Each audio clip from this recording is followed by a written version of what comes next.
andai kita seorang pengusaha, maka insya Allah status kita sebagai pengusaha ini akan diberkahi oleh Allah Subhanahu wa taala apabila dilandasi oleh keimanan yang baik kepada Allah. Begitu juga bila kita seorang pemimpin, seorang kepala rumah tangga, seorang anak, seorang orang tua, semua akan diberkahi oleh Allah Subhanahu wa taala. Keimananlah yang menentukan segala-galanya. Seorang dai dari Melbourne dia memberikan sebuah perumpamaan. Katanya, keimanan kita itu jangan kalah, kata beliau, dengan keimanan seekor anjing. Seekor anjing yang besar sekalipun, yang sudah terlatih sekalipun, atau anjing yang paling bodoh sekalipun, apabila dia melihat na tungkat misa mesadu bak kaya, maka anjing itu tidak terkesan apa-apa. Kalau dia lagi makan, dia akan melanjutkan makan. Kalau dia lagi tidur-tiduran, dia akan melanjutkan tidurnya. Tetapi jamaah yang dimuliakan Allah Subhanahu wa taala, apabila seseorang datang menghampiri tongkat tersebut, lalu memegang tongkat yang tadinya dilihat oleh seekor anjing, maka reaksi anjing akan berbeda. Kalau yang tadi dia lagi makan, mungkin dia lagi pasang kuda-kuda untuk lari, karena dia khawatir ini tongkat sudah dipegang oleh pemiliknya. Kalau dia tadi lagi tidur-tiduran, maka dia juga sudah bangun dari tidurnya, bersiap-siap untuk mengambil langkah 1000, menyelamatkan diri dari bahaya tongkat yang sudah dipegang oleh pemiliknya. Jamaah yang mulia, yang ditakuti oleh anjing itu sebenarnya bukan tongkat, tapi yang ditakutkan oleh seekor anjing dalam perumpamaan tadi adalah si pemilik tongkat. Beginilah kita manusia.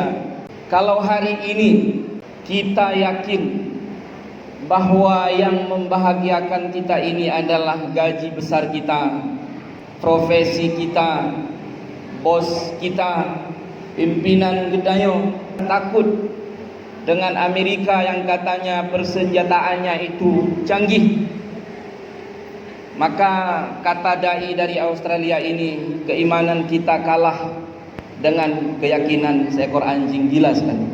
Tapi bagaimana juga, kita yang perlu kita takutkan bukan Amerikanya, tetapi yang mengendalikan Amerika itu. Siapa? Allah Subhanahu wa ta'ala. Yang perlu kita khawatirkan bukan bos kita, bukan pimpinan kita, tapi yang perlu kita khawatirkan adalah yang menciptakan pimpinan kita. Artinya apa? Kalau kita bagus hubungan kita dengan yang menciptakan Amerika, maka kita tidak perlu khawatir dengan Amerika.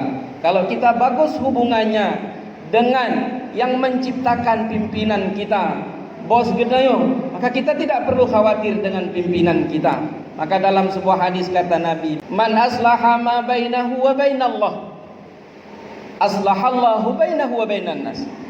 Siapapun dia yang memperbaiki hubungannya, keimanannya dengan Allah, antara dia dan Allah, memperbaiki hubungan baiknya dengan Allah, maka Allah akan memperbaiki hubungannya dengan makhluk-makhluk yang lain, terutama manusia. Ini urusan iman, jemaah yang mulia. Maka hari ini kita tidak perlu mencari nyopu masalah, kiban solusi. Semua masalah sebenarnya kuncinya adalah pada urusan keimanan kita kepada Allah Subhanahu wa taala. Bila hari ini dengan istri di rumah sering cekcok, sering karu, dengan anak sering bermasalah, jangan salahkan mereka. Mungkin hubungan baik kita dengan Allah belum terbentuk dengan baik. Kita sempurnakan urusan ini, maka yang lain akan Allah sempurnakan. Urusan iman adalah urusan penting.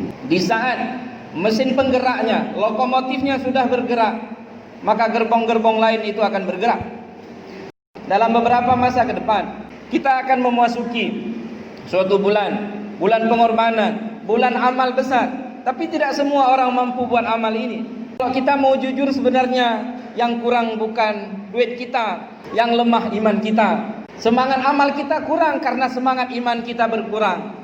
Nabiullah Ibrahim alaihi wassalatu wassalam adalah salah satu nabi yang namanya paling banyak disebut di Quran setelah Nabi Musa.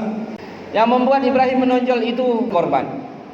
Allah ibtala Ibrahim, tatkala Allah menguji Ibrahim dengan beberapa ujian.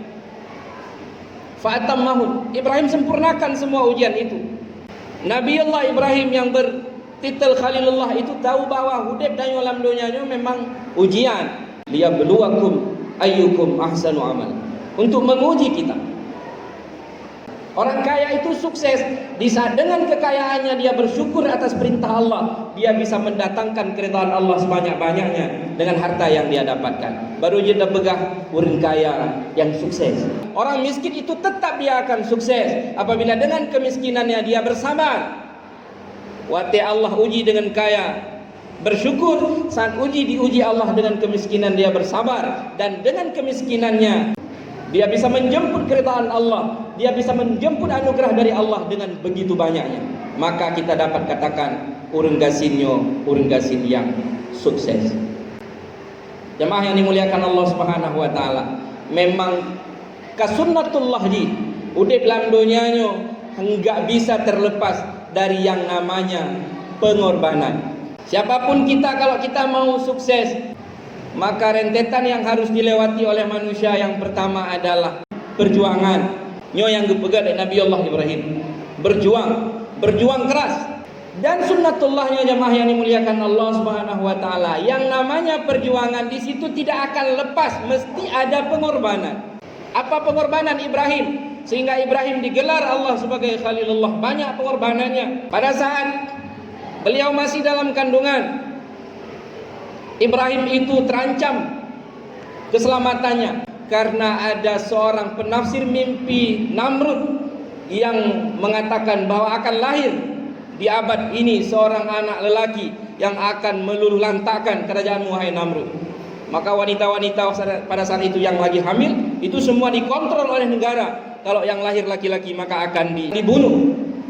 Alhamdulillah pada saat itu jemaah yang mulia, ibunda Ibrahim sehingga mengasingkan diri ke hutan, mengasingkan diri ke gua, sehingga Ibrahim terselamatkan biiznillah dengan izin Allah. Perjuangan, pengorbanan. Setelah menikah pun begitu lama, dalam kisah disebutkan sampai 83 tahun enggak memiliki anak. Begitu punya anak, Allah suruh asingkan lagi ke sebuah lembah, Bakkah dulu namanya, Mekah kita sebut sekarang. Tidak sebentar, bertahun-tahun jemaah yang mulia. Proses perjuangan, pengorbanan Ibrahim. Setelah dipertemukan kembali beberapa tahun kemudian, bukan bisa bersenang-senang di rumah, Allah uji lagi. Wa idh ibtala Ibrahim, Allah uji Ibrahim itu bikalimat, yang beberapa ujian besar. Diperintahkan Allah, sembelih anakmu, korbankan dia. Ibrahim tetap sami'na wa ata'na. Inilah perjuangan, inilah pengorbanan. Maka Ibrahim tetap lakukan perintah Allah. Akhirnya tampillah Ibrahim sebagai Khalilullah.